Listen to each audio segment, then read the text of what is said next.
Je reviens à ma courbe que je vous ai montrée tout à l'heure de l'approvisionnement énergétique par personne, et je vais en faire un autre commentaire cette fois. Vous voyez que sur l'époque qui va jusqu'au choc pétrolier, l'approvisionnement énergétique augmente de 2,5% par an par personne. Ça veut dire que le parc de machines par personne augmente d'au moins 2,5% par an. Vous avez un peu d'efficacité énergétique qui se rajoute. Ça veut dire que tant que vous n'avez pas de facteur limitant sur les ressources à transformer, la production physique par personne augmente d'au moins 2,5% par an. Et donc la contrepartie monétaire de cette production augmente d'au moins 2,5% par an. En fait, vous allez voir, c'est un peu plus. Après les chocs pétroliers, vous voyez que le rythme se tasse. Alors en fait, il se tasse totalement pour les pays de l'OCDE, ce qu'on appelle les pays riches, les pays occidentaux, et le surplus que vous avez là, c'est l'essor de la Chine, puis plus tard des autres pays émergents. Et ça se traduit par l'essor de la quantité de charbon par personne, qui est un effet de moyenne. En fait, dans les pays occidentaux, la quantité de charbon utilisée n'augmente pas, baisse même un peu. Par contre, ça explose en Chine. Et aujourd'hui, la Chine utilise la moitié du charbon consommé dans le monde. À ce moment, le système commence à ralentir un peu. C'est-à-dire qu'on continue à avoir une hausse de la production physique par personne, beaucoup plus faible, et beaucoup plus faible que le rythme de redistribution auquel on s'était habitué pendant cette époque-là. C'est-à-dire qu'on a organisé dans tous les États occidentaux du monde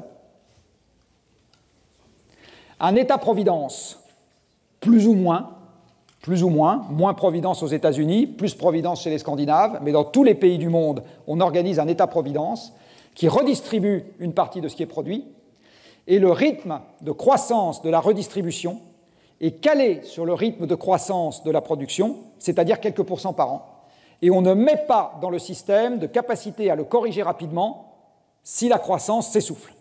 C'est-à-dire qu'on ne dit pas aux fonctionnaires, on vous prévient, si la croissance s'essouffle, les augmentations à l'ancienneté, ça s'arrête.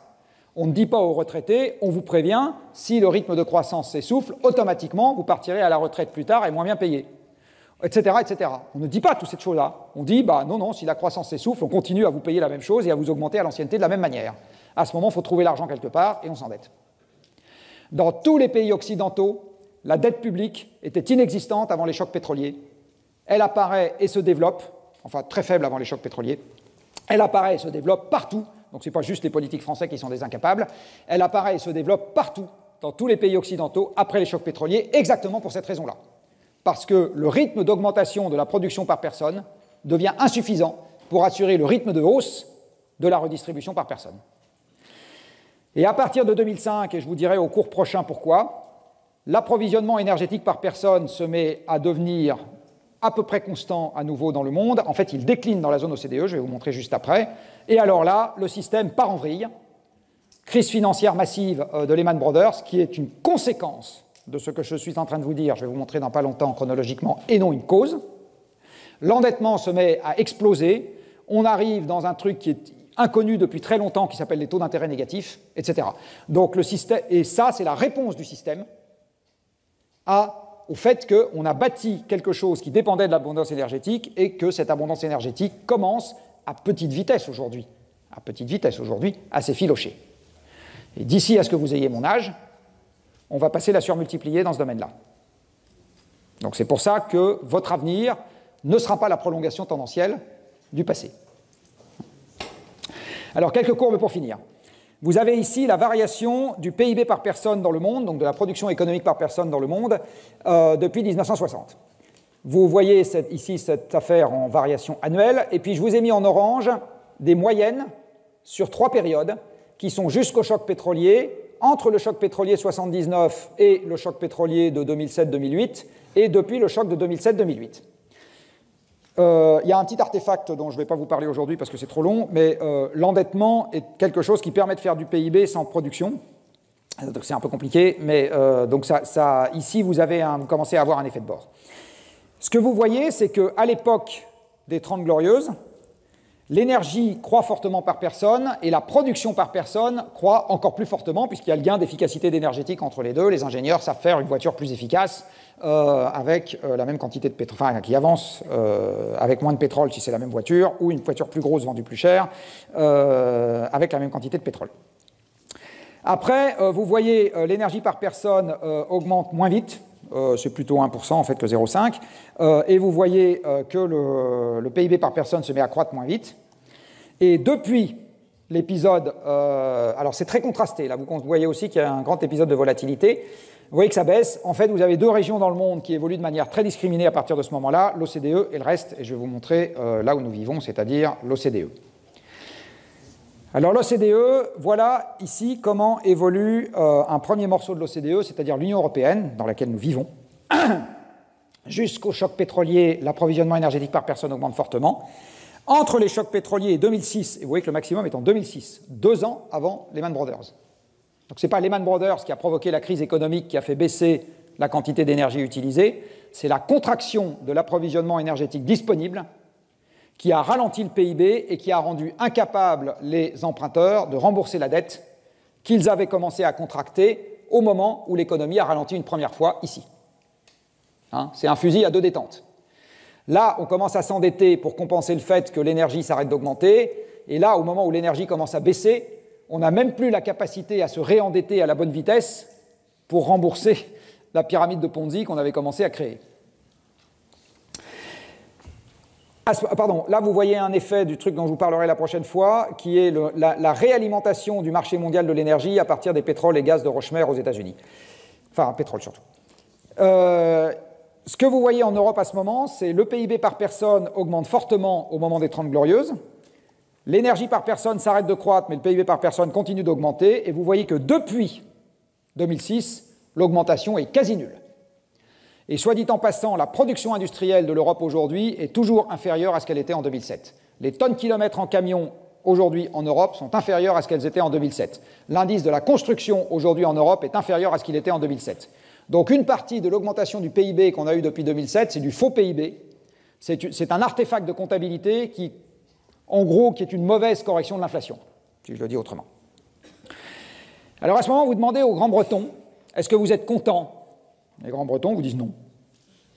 Je vous rappelle qu'un référendum, en général, vous répondez à celui qui pose la question, vous ne répondez pas à la question. Hein, De Gaulle l'a appris à ses dépens.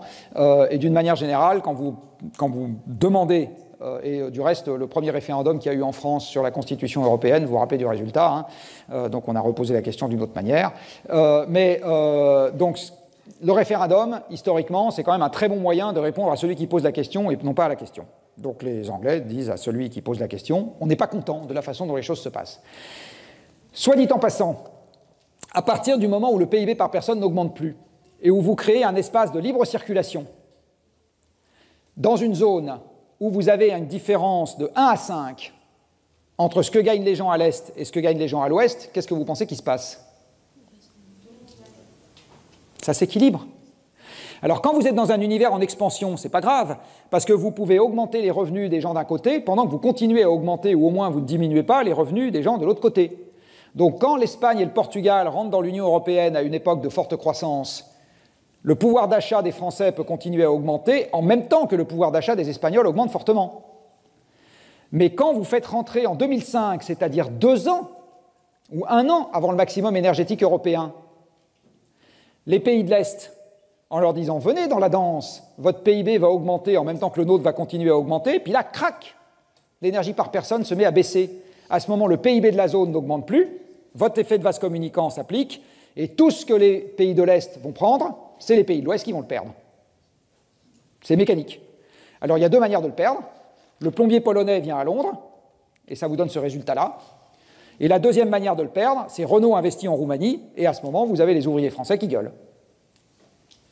Et c'est les 2 manières dont le processus de rééquilibrage s'applique. C'est que le début. Tant qu'on restera, je ne suis pas en train de faire de la politique à 2 balles, mais je suis juste en train de vous dire que tant qu'on restera dans un espace dans lequel chacun circule et paye comme il veut, alors que vous avez des différences de potentiel initial que vous ne pouvez pas homogénéiser par le haut, vous allez avoir des rééquilibrages avec la perte pour un certain nombre de gens. Donc la tentation du Frexit, de l'Italexit, de l'Espaxit et de je ne sais pas quoi, et de la Suezxit vont augmenter, toutes ces pressions vont augmenter à cause de ça. Et à l'origine, vous trouvez l'énergie. Quand vous faites une analyse de tendance, vous constatez, soit dit en passant, que cette variation de l'approvisionnement énergétique par personne, en fait, elle est héritière d'une tendance très lourde et je vais revenir dessus au prochain cours, qui s'exprime depuis des décennies. Ici, vous avez une courbe qui vous donne la variation de l'approvisionnement énergétique de l'Union européenne. Donc, ce n'est pas son approvisionnement, c'est sa variation depuis 50 ans. Ce que vous voyez, c'est que la variation, avec des grands écarts, hein, elle suit une tendance où elle est forte, un peu moins forte, un peu moins forte, un peu moins forte, un peu moins forte. Puis, il y a un moment, on rentre en territoire négatif. Et soit dit en passant, à ce moment-là, on se met à avoir quelque chose qui est raisonnablement volatile. Si on se dit que cette dérivée seconde a de bonnes raisons d'être représentative de la dynamique interne du processus, à ce moment, vous vous dites, la suite de l'histoire, c'est que l'approvisionnement énergétique va continuer à baisser, et donc, le taux de croissance du PIB, qui était de plus en plus faible sur la même période, va continuer à baisser et passer en territoire durablement négatif.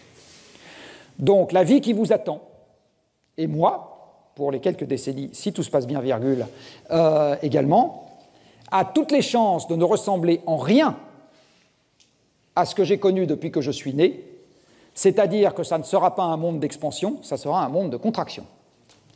Donc on va avoir besoin de votre génie créatif, parce que je vous assure que de gérer un monde en contraction, c'est autrement plus redoutable comme exercice d'optimisation sous contrainte que de gérer un monde en expansion.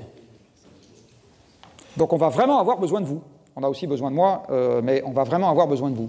Au sens où on va vraiment avoir besoin des cervelles le mieux sélectionnées du pays pour s'attaquer à un des problèmes les plus durs qu'on va avoir à résoudre, qui est de garder un système à peu près stable dans un contexte de contraction des ressources disponibles. Je peux vous assurer que ce que vous avez vu à l'écrit et à l'oral du concours, c'est de la petite bière à côté de ça. Je prends la zone OCDE dans son ensemble, et je vais finir par ça. Même motif, même punition. L'approvisionnement par personne augmente jusqu'en 1979, passe par un maximum en 2006, et c'est aussi vrai aux États-Unis. Aux États-Unis, l'approvisionnement énergétique par personne est passé par un maximum 2 ans avant Lehman Brothers. J'insiste. Hein. Et vous avez également cette évolution qui, en fait, reflète une évolution en tendance qui a pris place depuis très longtemps. Et donc, il va vraisemblablement se passer à peu près la même chose dans cette zone-là, puis dans le monde dans son ensemble.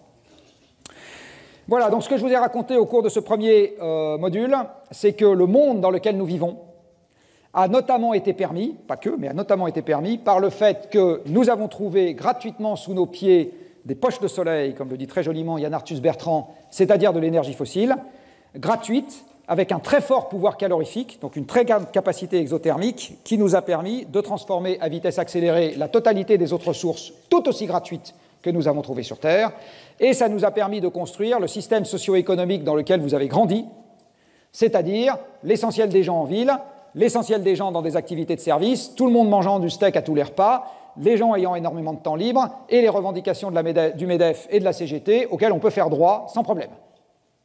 Hein, c'est ça le monde dans lequel on a grandi. Et, soit dit en passant, le programme d'échanges internationaux de Mines ParisTech, puisqu'il faut des avions pour ça. Et la manière dont je comptabilise le flux de transformation est une manière que j'ai construite par construction sans limite, puisque le seul truc qui était vraiment emmerdant dans l'affaire, c'est-à-dire le fait que la Terre fait 13 000 km de diamètre et pas 14 000 et pas 15 000, je l'ai passé sous silence, foutu ça sous le tapis, et sur la base de cet axiome qui n'est qu'une approximation au premier ordre, j'ai raffiné mes visions depuis 2 siècles, mais sans remettre en cause un axiome fondamental qui est que la nature est gratuite. Donc évidemment, je ne vois pas cette limite, puisqu'elle n'est pas dans le système. Hein. Au prochain cours, on ne regardera pas ça, qui est un des premiers facteurs limitants du système, c'est-à-dire la pollution, et on va se concentrer sur une pollution bien particulière qui s'appelle le changement climatique. Alors le changement climatique n'est que la conséquence aval de ce flux de transformation. Au prochain cours, ce qu'on regardera vraiment, c'est le goulet d'étranglement qui peut éventuellement s'appliquer en amont du système et qui s'appelle l'approvisionnement en énergie fossile. On pourrait évidemment, si on avait le temps, regarder l'approvisionnement en métaux, c'est un autre facteur limitant possible du système, l'approvisionnement en espèces, c'est un autre facteur limitant possible du système, etc. Mais donc on va regarder, on va disserter sur l'approvisionnement amont en combustible fossile, c'est-à-dire en capacité de transformation. Voilà, donc c'est ça le tableau dans lequel on va se situer pour le prochain cours auquel je vous donne rendez-vous. Bonne soirée.